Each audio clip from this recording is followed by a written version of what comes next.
Isang lalaki ang arestado matapos mahulihan ng iligal na droga sa kanyang parcel sa isang courier company sa Roxas, Palawan. Ang balita mula kay Patrolwoman Eloisa Beredo.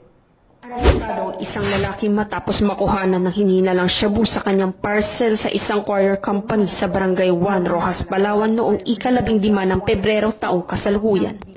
Kinilalang suspect na si alias Jack, 53 anyos, residente na nasabing barangay. Ayon sa pulisya, nakatanggap sila ng impormasyon na maipinadalang iligal na droga sa isang courier company sa bayan. Dahil dito agad na nagsagawa ng joint operation ang Roxas Municipal Police Station, katuwang ang Palawan Drug Enforcement Unit at Philippine Drug Enforcement Agency. Nang kunin ng suspect ang kanyang parcel, tinangka nitong tumakas at itinapon ng package sa isang bakanting lote sa barangay New Barbacan.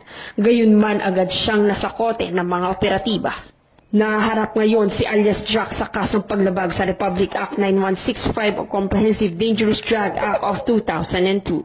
Ang pagkakaaresto kay alias Jack ay patunay na walang sinisino ang batas at patuloy na paiigtingin ng mga otoridad ang pagbabantay upang masugpo ang talamak na bentahan ay pinagbabawal na droga sa Palawan. Muling pinaalalahanan ng pulisya ang publiko na makipagtulungan sa mga kinauukulan sa pamamagitan ng pagbibigay ng impormasyon upang mapanatili ang kaayusan at kapayapaan sa kanilang mga komunidad.